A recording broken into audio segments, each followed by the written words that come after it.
వేంపల్లి ములకల్లా హరిజనులు బలహీన వర్గాలకు సంబంధించిన భూమి దాదాపు 212 ఎకరాల పైచులకు, ప్రభుత్వ భూమి దాదాపు 64 ఎకరాలు. 276 ఎకరాలు ఇండస్ట్రియల్ హబ్ అని అక్కడ కార్యక్రమం మొదలుపెట్టారు ఈ ప్రభుత్వం వచ్చిన తర్వాత. అందులో ముఖ్యంగా ఈ ములకల్లలో నేను రెండోసారి ఎమ్మెల్యేగా ఉన్నప్పుడు హరిజనులందరికీ దాదాపు ఒక 50 మంది దాకా మనిషి 20-25 గుంటల చొప్పున భూమి కూడా ఇవ్వడం జరిగింది. అక్కడ బోర్వెల్స్ కూడా వేయడం జరిగింది, కరెంటు కూడా ఇవ్వడం జరిగింది. అలాంటి భూమి అనాదిగా అక్కడ ఆ భూమి ఆక్యుపైలు ఉన్న ఏసీలు మ్యాక్సిమం ఇందులో ఏసీలు. ఈ భూమిపై కన్నుబడ్డది మన మంచాల ఎమ్మెల్యే గారికి.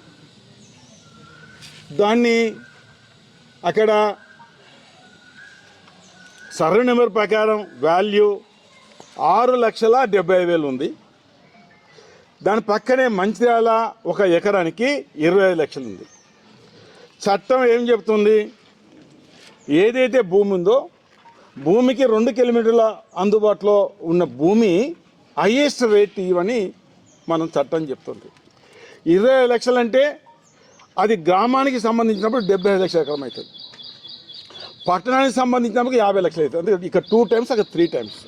అది వేంపల్లి ములకలు ఆనాడు వాళ్ళు మాట్లాడినప్పుడు సంతకాలు తీసుకున్నప్పుడు అది రూల్ ప్రకారం 75 లక్షల ఎకరం పోతుంది. ఎలాంటి నోటిఫికేషన్ లేకుండా ఎమ్మెల్యే గారి ఆదేశంతో స్థానికంగా ఉన్న కాంగ్రెస్ నాయకులు మీరు భూమి ఇవ్వవలసిందే, భూమి ఇవ్వకపోతే బాధ్యత జేసీబీలు వచ్చి మొత్తం పదును చేస్తే మీకు ₹1 రాదు. దానికి ఏం చెప్పారు, అంత పెద్ద 5 అంతస్తుల బంగ్లానే కూలగొట్టి ఇదో లెక్కన అని అక్కడ కాంగ్రెస్ నాయకులు ఆ గ్రామాలు చెప్పిన సందర్భాలు పాపం భయపడ్డారు. ఏం చేస్తారు భయపడి, ఆయనతో కూడా రాదట. ఇది అసైన్ భూమి, అసైన్ భూమి కూడా చట్టంలో పట్టాకు అసైన్కి ఈక్వల్ ఇవ్వాల్సిందే. ఇది ఈ రకంగా చెప్పుడుతోటి అంటే నోటిఫికేషన్ మొన్నస్తే 5 మాసాల కిందన వాళ్ళతోటి సంతకాలు తీసుకున్నారు. ఇది ఎక్కడండి ప్రజాస్వామ్య పాలన? ఇది ప్రజాపాలన లేకపోతే దౌర్జన్య పాలన చెప్పండి. ఇలా అధికారులు కూడా అటెండ్ అయ్యారు. ఎలాంటి నోటిఫికేషన్ లేకుండా రెవెన్యూ అధికారులు ఎట్లా అటెండ్ అవుతారని కూడా ఈ సందర్భంలో నేను క్వశ్చన్ వేయడం జరుగుతుంది. అంటే కాంగ్రెస్ ప్రభుత్వం కానీ ఎమ్మెల్యే గారు ఏది చెప్తే అది చట్టం అవుతుందా? దీని వివరంగా మనం పోతే ఇప్పుడు 13,50,000 అంటే మొత్తానికి ఎంత అవుతుంది దాదాపు, అంటే గవర్నమెంట్ దాన్ని కూడా రేటు కడతారు వాళ్ళు, 37,26,00,000 అవుతుంది. అంటే పట్టదారులు కానీ గవర్నమెంట్ అంతా కడితే 13.5 చొప్పున ఎంత అవుతుంది, 37,26,00,000 అవుతుంది. ఇది 276 ఎకరాలు. దాన్ని డెవలప్మెంట్ చేయడానికి మొత్తం రోడ్లు ఇవన్నీ చేయడానికి మరొక బహుశా ఒక 40-45 కోట్లు అవుతుంది. అన్నీ కలిసి 80-85 కోట్లు అవుతుంది ఆ ఏరియా మొత్తం చేయడానికి. ఇందులో 276 ఎకరాల్లో ఒక 60 ఎకరాలు రోడ్ల కింద పోతుంది. రోడ్ల కింద ఇంకా మిగతా పోతుంది. బహుశా ఇంకా 220 ఎకరాల దాకా మిగిలి ఉంటుంది. ఏది అక్కడ ఇవన్నీ రోడ్లు చేయంగా. ఇప్పుడు ఆ ప్రాంతంలో వేంపల్లి కానీ అక్కడ 2 కోట్లకు ఎకరం ఉంది. ఏది అంటే లేఅవుట్ లేని భూమి 1,80,00,000 2 కోట్లు అనుకుంది. అంటే లేఅవుట్ లేని భూమికే 2 కోట్లు. ఇవన్నీ అయిన తర్వాత ఏముంటుందండి, మొత్తం రోడ్లు అయిన తర్వాత, మొత్తం రోడ్లు అన్నీ అయిన తర్వాత పెద్ద పెద్ద రోడ్లు ఉంటాయి. 1 ఎకరానికి 2.5 కోట్లు వలుకుతుంది. 1 ఎకరం 2.5 కోట్లు వలుకుతుంది. ఇందులో 2.5 కోట్లు అంటే దాదాపు మొత్తం 200 పరంగా దాదాపు 550 కోట్ల ప్రాపర్టీ అవుతుంది. అదంతా 550 కోట్లు ప్రాపర్టీ అయితే మనం చెల్లించేది ఎంత, దాదాపు 37 కోట్లు అవుతుంది. ఎందుకు ఈ రేటు విషయాలు ఆలోచించారంటే ఇది 75 లక్షల ఎకరం అయితే ఈ లెక్కలు చేసుకున్న వారికి ఆ భూమి విలువ రేపు ఎంత అవుతుంది, ₹1 కోటి పడుతుంది, 1,50 లక్షలు పడుతుంది. ఇది భూమి మళ్ళీ అమ్మితే ఎక్కువ ధర లాభం రావాలని ఇది ఎమ్మెల్యే గారు ఉపాయం. ఎందుకంటే బాగా దీని అనుభవం బాగుంది ఆయనకు. ఎక్కువ రేట్లు అంటే లబ్ధిదారులకు ఆయన కూడా అన్నాడు, 4 నెలలకి ఏమన్నాడు, నేను 1-2 ఫ్యాక్టరీలు పెడతా అన్నాడు, 1-2 ఫ్యాక్టరీ అన్నాడు. మొన్ననేమన్నాడు, మళ్ళా నేను కోడిగుడ్ల ఎగుమతి పెడతా అన్నాడు. ఇందులో నేను మనవి చేసేదల్లా వేరే ప్రాంతంలో ఎకరం భూమి కొంటే 50 లక్షలు అయితే గదే 50 లక్షలు అక్కడ రేటు పెరగదు. ఎందుకంటే 50 లక్షలు కంటే 50 లక్షలు ఉంటుంది 3-4 ఏళ్ళ దాకా. ఇక్కడ ఏంటిది ఎకరానికి ఇప్పుడు 40 లక్షలు పెట్టాలి. ఇలా ప్రేమ్ సాగర్ 5-10 ఎకరాలు తీసుకున్నా ఎకరం 40 లక్షలే, ఇంకోటి తీసుకున్న ఎకరం 40 లక్షలే. ఇందులో నేను చెప్పేదల్లా ఈ 200 పైచులకి ఎకరాలు 212 ఎకరాలు ఇవాళ ఎవరికి ఇండస్ట్రియల్కి ఇవ్వాలి. మీరు చూస్తున్నారు ఈ మంచిర్యాల కాన్స్టిట్యూన్సీలో ప్రేమ్ సాగర్ అనుమతి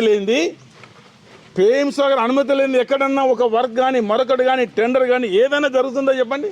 ఏది జరుగుతలేదు. గోదావరిలో 2000 తిప్పలు తీసిన దాన్ని అధిగతి లేదు. ఇక్కడ పర్మిషన్ లేకుండా కూలగొట్టిన దీని అధిగతి లేదు. అంటే ఇందులో వాళ్ళు కట్టేది లబ్ధిదారులకు 40 లక్షల ఎకరం, వాళ్ళ లాభం జరిగేది 2 కోట్లు. 2 కోట్లలో ఖచ్చితంగా ప్రేమ్ సాగర్ ఒక్కొక్క ఎకరానికి ₹1 కోటి ఖచ్చితంగా తీసుకుంటాడు. దానిలో ఏమాత్రం అనుమానం లేదు. ఎందుకంటే అన్నిట్లో తీసుకుంటాను కదా, ఇక్కడ తీసుపెడుతుండా ఈ లేఅవుట్లో తీసుకుంటలేడా? ఇంకొక అన్ని జాగాలు ఎన్నో చాలాసార్లు చెప్పాను, మళ్ళీ చెప్తే బాగుంటుంది. అంటే దీనినే లబ్ధిదారులకు దాదాపు ₹1 కోటి లాభం. ఈయన చెప్తున్న ఇవ్వాలి. ఏది ఆన్లైన్ ఏదైనా ఈయన చెప్తున్న ఇవ్వాలి. ఎకరం 5 అంటే 5 ఎకరాలు అంటే ₹1,50,00,000 కట్టాలి. 5 ఎకరాల వాల్యూ ఎంత? 5 ఎకరం ఎంత? 12.5 కోట్లు. 10 ఎకరాలు తీసుకుంటే 25 కోట్లు. అంటే ఇది పెద్ద స్కెచ్ చేయడం జరిగింది. ఏ రకంగా నేను డబ్బు సంపాదించడం, ఇది ప్రేమ్ సాగర్ కుట్రలో భాగంగా ఇది ఒకసారి గమనించాలి. ఇందులో నేను మనవి చేయడం జరుగుతుంది. బెల్లంపల్లిలో అక్కడ ఏది ఫుడ్ ప్రాసెసింగ్ కూడా వచ్చింది. సంవత్సరం నుంచి అక్కడ ఇవ్వలేదు.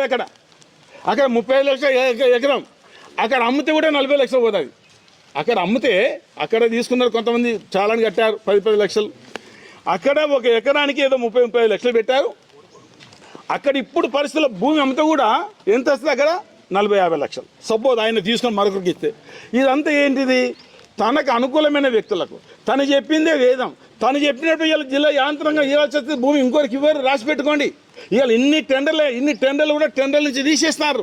టెండర్ అయితే విత్డ్రా చేసుకుంటున్నారు కాదా చెప్పండి? ఇది అంటే ఇందులో పెద్ద ఎత్తున దాదాపు 400 కోట్లు లబ్ధి చేసే దిశగా, అంటే పేద హరిజనుల దగ్గరనేమో 13 లక్షలు, వీళ్ళకి ఒక్కొక్కరికి ₹2,20,00,000 బడాబాబులకు. ఇది బడాబాబులకు చెందుతుంది. ఎందుకు చెందుతుంది? ప్లాన్ వేశాడు ఆయన కూడా. మరి ఈయనే ఒక మాట చెప్తాం, మొన్న కోడిగుడ్ల కర్మాగారు ఇక్కడ ఉన్నాడు.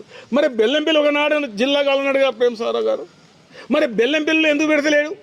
అక్కడ భూమి కొంటే 30 లక్షలు, ఇంకెవరికైనా మరొకరు మార్స్తే 40 లక్షలు. ఇక్కడ భూమి కొంటేనేమో 30-40 లక్షలు, మరొకరికి చేస్తేనేమో ₹2,50,00,000. అంటే ఇదొక పగడబందిగా ప్లాన్ ప్రకారం. ఈ ప్లాన్లో చాలాసార్లు చెబుతున్నాం. ఎందుకంటే అంతకుముందే 2 సార్లు సంతకాలు తీసుకున్నారు బిఫోర్ నోటిఫికేషన్. ఎట్లా సంతకాలు తీసుకుంటారండి చెప్పండి, మీరే చెప్పండి. 2 సార్లు ఫంక్షన్ హాల్లో పెట్టి సంతకాలు తీసుకున్నారు. నోటిఫికేషన్ మొదలు. ఇవాళ నేను మనం చేస్తున్నాం. ఖచ్చితంగా వీళ్ళు ఎన్ని తతంగాలు చేసినా ఇదేదో పర్మనెంట్ కాదు. ఇవాళ వాళ్ళు చేస్తారు. ఇవాళ ఎవరో లబ్ధిదారులు మీరు కోట్ల లంచాలు ఇస్తే మళ్ళీ మీకు ఈ ఇండస్ట్రియల్ పార్క్ దక్కది. ఖచ్చితంగా మళ్ళీ 22లో ప్రభుత్వం వచ్చిన తర్వాత ఈ పేదలకు అన్యాయం ఏదైతే హరిజనులకు అన్యాయం జరిగింది, 13 లక్షలు ఏమో వాళ్ళకి ఇచ్చారు ఎకరానికి, మీరేమో 2.5 కోట్లు లబ్ధి పొందారు. మళ్ళీ ఖచ్చితంగా ఆనాడు అవసరమైతే చట్టం తెచ్చే విధంగా ప్రయత్నం చేసి మళ్ళీ మీరు ఎంత ధర పెట్టిన గంటకే మీరు పరిమితం అవుతారు. ఆ డబ్బు వాళ్ళకి అర్జునులకు మళ్ళీ భూమి ఇచ్చే దిశగా మేము ప్రయత్నం చేస్తాం. మీరు ఇచ్చిన డబ్బు మీకు ఇచ్చే దిశగా చేస్తాం. అందుకే నేను చెప్తున్నా ఇండస్ట్రియల్ వాళ్ళు, ఎందుకంటే ఇప్పుడు ఎన్నో చట్టాలు మార్చలేదా? ఈ ప్రభుత్వం వచ్చిన చట్టాలు మార్చలేదు చెప్పండి. ఎన్నో చట్టాలు మార్చారు. క్యాన్సిల్ చేయలేదా? మంచిర్యాల అంతరాభివృద్ధి క్యాన్సిల్ చేయలేదా? పర్తంపల్లి లిఫ్ట్ క్యాన్సిల్ చేయలేదా? ఇక్కడ ఈ మన మంచిర్యాల అక్కడ ఏది ఐబీ నుంచి అక్కబంగా రోడ్ క్యాన్సిల్ చేయలేదా? పోతపల్లి బ్రిడ్జి క్యాన్సిల్ చేయలేదా? మీరు క్యాన్సిల్ చేసే అధికారం ఉన్నప్పుడు మాకు అధికారం ఉంటుంది. రేపు మేము కూడా లబ్ధిదారులకు ఎవరైతే ఒక్కొక్క ఎకరానికి మీరు 35-40 లక్షలు ఉంటుంది, 2.5 కోట్ల విలువ, మరి మీకు లాభం జరుగుతుంది. మరి ఇదంతా రూపకల్పన ప్రేమ్ సాగర్ ఆయన లాభం జరుగుతుంది. మీరు ఎవరు తీసుకున్నా రాసి పెట్టుకున్న ఇదే హరిజనులకు, ఇదే వేంపల్లి ముల్క హరిజనులకు, పేద వర్గాలకి ఇవ్వడానికి 100% మా ప్రయత్నం ఉంటుందని కూడా చెప్పడం జరుగుతుంది. అంటే ఈ రకంగా దోసుకునే కార్యక్రమం, ఈ రకంగా ఎందుకు వదిలేరు? ఇలా బెల్లం బ్రహ్మాండంగా రోల్ చేశారు. ఇంతవరకు ఒక్కటి రాలేదు అక్కడ, ఇండస్ట్రీ ఒక్కటి రాలేదు. అక్కడ రైస్ మిల్ పెట్టే అవకాశం ఉంది, గోడౌన్లు కట్టుకునే అవకాశం ఉంది, ఇంకా పప్పు గిన్నెలు పెట్టుకునే అవకాశం ఉంది. అంటే అక్కడ బ్రహ్మాండంగా మేము కూడా విన్నాం ప్రారంభోత్సవానికి. ఈవెన్ సింగిల్ పర్సన్ రాలేదు, 10 లక్షలు కూడా వాళ్ళు డిపాజిట్ వాపసు తీసుకునే కార్యక్రమం. ఇది కూడా ఏంటిదంటే ఇలా కడదాం, 10 ఎకరాలు కడదాం, 10 ఎకరాలకి ఎంత 3,50,00,000. కానీ మళ్ళీ దీని వాల్యూ ఎంత 25 కోట్ల పైబడి. 3,50,00,000 అయితే ఉట్టుగా 25 కోట్లు మనకు వస్తున్నాయి అంటే ఎందుకు ఆయన ఆతృత ఉండదు చెప్పండి? ఆగమేఘాల మీద, ఈ ఆగమేఘాల మీద ఉన్నప్పుడు, ఈ భూమి మీద ఆగమేఘాలు ఉన్నప్పుడు అన్ని తయారైంది. అంటే నేను దీనికి ఉదాహరణ చెప్తున్నా. మొత్తము ఎస్టిమేటు, సర్వే, గిర్రే, వర్క్ ఆర్డర్ అన్ని ఇచ్చిన తర్వాత ఈ బ్రిడ్జ్ ఎందుకు క్యాన్సిల్ చేసినావయ్యా? దీనిలో లాభం లేదు. ఇదేందుకు కాదు పర్సన్ పెళ్ళి 80 కోట్లతోటి 10,000 ఎకరాలకు అదెందుకు క్యాన్సిల్ చేసినావయ్యా? అదెందుకు క్యాన్సిల్ చెప్పు నువ్వు. అంటే అదేమో లాభం లేదు, ఇది ఉట్టిగా వస్తుంది కదా. మరి 500 కోట్ల అప్పు ఉన్నాడు, ప్లాన్ చేసుకోవాలి కదా. 500 కోట్ల అప్పు ఉన్నాడు, ప్లాన్ చేసుకోవద్దా? ఇలా మా మీద ఎన్నో ఆరోపణలు చేశాడు. ఇలా మేము నిజమైన ఆరోపణలు. ఆనాడు 57 ఎకరాలు అన్నాడు, 17 నెలలు నీ ప్రభుత్వం వచ్చి 57 ఎకరాలు దిగి అని అనగా పెద్ద ఎత్తున ర్యాలీగా పోయినావు కలెక్టరేట్కు. ర్యాలీగా పోయి రాష్ట్రంలో ఇది పెద్ద స్కామ్ అన్నావు. 100 మందితోటి ర్యాలీ వేయండి అన్నాడు. 57 మేము అదే రోజు ఇచ్చాం. నేను అక్కడ ఏనాడు పెద్ద పేపర్లు వచ్చిందో 10:30కే సీసీఎల్కి ఇచ్చాను. దీన్ని విచారణ తెలపాలి, మాకేం సంబంధం నేను ఇస్తే తెల్లారి మన్నాడు 2 మందిని వేయండి. పెద్ద స్కామ్, ఏం పెద్ద స్కామే మరి ఇప్పుడు పెద్ద స్కామ్ 57 ఎకరాలు తీసి మరి ఎవరికి ప్రభుత్వానికి అప్పచెప్పి పోలేదంటారు నేను. అంటే అర్థం అన్నీ ఆయన ఎలిగేషన్ 100% తప్పు. ఇవాళ నేను పెట్టే తప్పు కాదు. ఇవాళ దాదాపు కట్టేదేమో 37, అదొక డెవలప్మెంట్ రోడ్డు కలిసి అన్ని కలిసి ఒక 80 కోట్లు, 500 కోట్ల భూమి, 550 కోట్ల భూమి, 80 కోట్లు ఖర్చు పెడుతున్నారు. ఇది మరొకసారి నేను మనం చేస్తున్నాను. ఇది పేదల పొట్టగొట్టి ఇలా బడా బాబులకు, అందులో ఆయన కూడా కర్మాగారం పెడతాడు, స్వయంగా చెప్పాడు కోడిగుడ్లో ఎగుమతి పెడతాడు. మరి బెల్లంపల్లి పెట్టుకోవచ్చు కదా బ్రహ్మ, నువ్వు బెల్లంపల్లి జిల్లా అన్నావు కదా. అక్కడ ఒకనాడు బెల్లంపల్లి నీకు అన్నాడు, నాదే బెల్లంపల్లి, నాదే కావాల్సింది అని అక్కడ అన్నావు కదా. అక్కడ కూడా పెట్టి తప్పేమంటారని చెప్పు. ఇక ఏం చేస్తాడు, ఎవరితోడో ప్రెస్ మీట్ పెట్టించి తిట్టిపిస్తాడు. ఇవాళ మీరు ఎవరితో తిట్టిపించినా ఆ తిట్లన్నీ ప్రేమ్ సాగర్గా తలిగితే దివాకర్ తలిగాయి. ఇది గుర్తుపెట్టుకోండి. ఇవాళ మిమ్మల్ని అనే ముందు మొన్న మీరు అన్నారు ఒట్టు పెట్టుకొని, దివాకర్ వేరే రకంగా అన్నారు, ఏమని ఏదో అదిలే ఇదిలేదని. నాకు మతి స్థిమితం బ్రహ్మాండంగా ఉంది, యాక్టివ్ ఉన్నా, 25 కిలోమీటర్ల రోజు నడవగలుగుతా, నాలో శక్తి ఉంది. కానీ ఇవాళ నన్ను అన్నట్టు కాదు. ఇవాళ ఎవరు మతి స్థిమితం లేకుండా మాట్లాడుతుండ్రో, ఎవరు మాట్లాడుతుండే? దివాకర్ మాట్లాడుతుండా? దివాకర్ 50 ఏళ్ళ రాజకీయ జీవితంలో ఎప్పుడు కూడా నేను తప్పు మాట్లాడిన దాన్ని మీరు వక్రీకరిస్తే నేనేం చేయలేను. ఎవరు మాట్లాడిందయ్యా? ఈ జంక్షన్లో కూడా 11 మంది చచ్చిపోయినా స్వయంగా మున్సిపల్ మీటింగ్లో, చివరి మీటింగ్లో అనౌన్స్ చేశారు. మరి ఇలా నన్ను విమర్శించేటోళ్ళు ఆ 11 పేర్లు ఇవ్వాలి కదా. 11 మంది చచ్చిపోయి ఇంకెంతమంది చచ్చిపోవాలని మాట్లాడిండు. ఎవరు? ప్రేమ్ సాగర్ గారు మాట్లాడిండా? మరి 11 మంది పేర్లు ఇవ్వాలి, ఇవ్వకపోతే మరి ఆయన ఏ విధంగా మాట్లాడినట్టు చెప్పండి. నన్ను విమర్శించే ముందు మీ నాయకుడిని ఒకసారి, మీ నాయకుని విషయాలు తెలుసుకోండి. మీ నాయకుడు ఎన్ని చేస్తుండు, ఎన్ని దందాలు చేస్తుండు. మేము ఆనాడు 10 ఏళ్ళ రాజకీయంలో మాకు ఇవన్నీ పెట్టుకోలేదు. మేము ఇలా ఏది వర్కులు కానీ, టెండర్లు కానీ, ఎక్సెస్ కానీ, మరొకటి కానీ, ఆ టెండర్ వేసిన తీపిచ్చులు కానీ, పెట్టుడు కానీ దివాకర్ ఏం పని చేయలేదు. దివాకర్ సాదాసీదాగా ఏదో చేసుకుంటే పోయింది తప్ప మా అభివృద్ధి అంటారు. ఏం అభివృద్ధి? మొన్న అన్నాడు చాలా అభివృద్ధి అన్నాడు. దేని విషయం అభివృద్ధి? ఎల్లంపల్లి విషయం అభివృద్ధి చేస్తావా? గూడెం లిఫ్ట్ విషయం అభివృద్ధి? ఇక్కడ 2 అండర్ బ్రిడ్జ్ విషయం మా అభివృద్ధి విషయం మాట్లాడుతావా? సింగరేణిలో 3,000 మందికి పట్టాలు ఇచ్చింది అభివృద్ధి విషయం మాట్లాడుతావా? పడతంపల్లి లిఫ్ట్ 80 కోట్ల 10,000 ఎకరాల విషయం మాట్లాడతావా? రాజ్పూర్ మండలిలో దాదాపు 40 కోట్ల రూపాయలతో లైనింగ్ విషయం మాట్లాడతావా? ఏంటి అభివృద్ధి అంటే? ఏంటిది అభివృద్ధి మాట్లాడదాం, ఇది కూడా మాట్లాడతాం, అవినీతి కూడా మాట్లాడతాం. ఒకటే కాదు, అవినీతి విషయం కూడా మాట్లాడదాం. కమాన్ అంటే అభివృద్ధి ఏం మేము చేయలేదా? ఇలా మెడికల్ కాలేజ్ ఏంటి అభివృద్ధి కాదండి? ఇలా జిల్లా కలెక్టరేట్ అభివృద్ధి కాదా? ఇలా మంచిర్యాల జిల్లా అభివృద్ధి కాదా చెప్పండి? కాదా? ఇవన్నీ ఏదో చేసినట్టుగా ఇవన్నీ ఓళ్ళు చేసినట్టు బైపాస్ రోడ్ ఓళ్ళు చేసినండి. బైపాస్ రోడ్ ఎవరు చేశారో దివాకర్ ఎమ్మెల్యే ఉన్నప్పుడే బైపాస్ రోడ్ రూపకల్పన వాళ్ళ భూములు పోతే మేజర్ వాళ్ళకు అదే వాగుపక్క బట్టి నేను స్వయంగా తాడు పెట్టి కొలిపించి అక్కడ ఇచ్చాము వాళ్ళకు. అది అభివృద్ధి కాదా చెప్పండి? ఇలా తిలక్ నగర్ రోడ్ అభివృద్ధి కదా? రైల్వే స్టేషన్ నుంచి గోదావరి అభివృద్ధి కాదు చెప్పండి? రైల్వే స్టేషన్లో 160 షాపులు ఆనాడు కాపాడింది దివాకర్ కదా? ఇది అభివృద్ధి కాదండి? అభివృద్ధి కాదా? ఇంకెన్నో నస్పూర్ ప్రాంతంలో ఎన్నో రోడ్లు అనుకోండి, లక్ష్మేటలో ఎన్నో రోడ్లు అనుకోండి, లక్ష్మేట అక్కడ హాస్పిటల్ అభివృద్ధి కాదా? ఇంటిగ్రేటెడ్ మార్కెట్లు అభివృద్ధి కాదా? కూలగొట్టిన అభివృద్ధి అది క్యాన్సల్, ఇది క్యాన్సల్, ఇది మొత్తం కూలగొట్టే కార్యక్రమం. ఇక మాట్లాడతారు అభివృద్ధి అవినీతి కమాన్ తయారున్నాం. ఇంకున్నాయి అన్నీ చెప్పదలుచుకోలేదు. ఎవరు వస్తారు? రా ఒక్కొక్కరు రా, అందరు ఎందుకయ్యా డిబేట్ అంతే, నో అదర్ పర్సన్, సింగిల్ కమాన్. నువ్వు నేను తప్ప ఇంకొకరు అవసరం లేదు. మన ఇద్దరు పెడతారు నో, మొత్తం పోలీస్ తోటి అక్కడ పెట్టించి ఎవరు రాకుంటే నువ్వు నేను ఇద్దరు, ఇంకోళ్ళు అవసరం లేదు. కమాన్ ఎక్కండి అక్కడ. ఆ ప్రాంతంలో ఎవరు ఉండండి వీళ్ళే. ఏదో చెప్తుంటే జేజేలు కొట్టడానికో ఏ సపోర్ట్ కొట్టడానికి మంది కమాన్. నువ్వు చేసి నువ్వు చెప్పు, నాకు నేను చెప్తాను. నువ్వేమి కూలగొట్టినావు? 5 వస్తా బంగ్లా నేను దివాకర్ కూలగొట్టలేదు. అక్కడ ఎన్జిఓ ఇక్కడ 10 ఇళ్ళు కూలగొట్టలేదు దివాకర్. కూలగొట్టిండు. కూలగొడితే ఏమొచ్చింది కానీ నేను చెప్పాను మాట వాడికి. అందుకోసం నేను మాట్లాడేది ప్రతి అథెంటిక్గా. ఇవాళ వాస్తవంగా పాపం వాళ్ళని చూస్తున్నారు. వాళ్ళందరూ సంతకాలు పెట్టి పైసలు తీసుకుంటున్నారు. మళ్ళీ పెడతాం, వీళ్ళతో పెట్టిస్తాం, వీళ్ళతో పెడతాం. 11.5 ఆనాడు ఒక ఏదైతే ల్యాండ్ వాల్యూ 6,75,000 ఒకటి ఉన్నది, పక్కన మంచాలలో 25 లక్షలు. అయితే 75 లక్షలను ఇవ్వాలా? అంతేకాదు, నియరెస్ట్ 2 కిలోమీటర్స్. నువ్వు 13 లక్షలు ఇచ్చి నువ్వు తీసుకుంటే నువ్వు నీ అనుమానాలు లేకపోతే ఉంటే మేము ఊకుంటాం. ప్రభుత్వం వచ్చిన తర్వాత ఏదైనా చట్టం తీసుకొచ్చి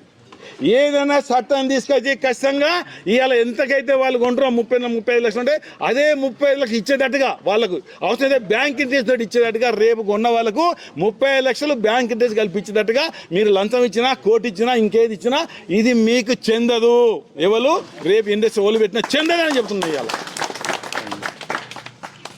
బాధ్యతని చెప్తున్న మాట ఇది. ఈస్ట్ని చెప్తలేను. కమాన్ అంటాడు, ఛాలెంజ్ అంటాడు. మెయిన్ బజార్ అంతా కూలగొట్టు ఛాలెంజ్ అయినా. చివరికి ఒక మాట చెప్తున్నాను. దేవాలయం పక్కబండి ఒక పట్టాదారి ఇల్లుంటే, షాప్ ఉంటే మేరాత్తంది, అది కూలగొట్టు, లేకపోతే నేను చూస్తా. ఇదా చిన్నటేల బాబు బుచ్చే కొడుకు మేర బాబు, ఇది పక్కనే, అది తీసేసిన ఆల్రెడీ, మొత్తం కూలగొట్టాలి. అదేం పద్ధతి అండి? అదేం పద్ధతి?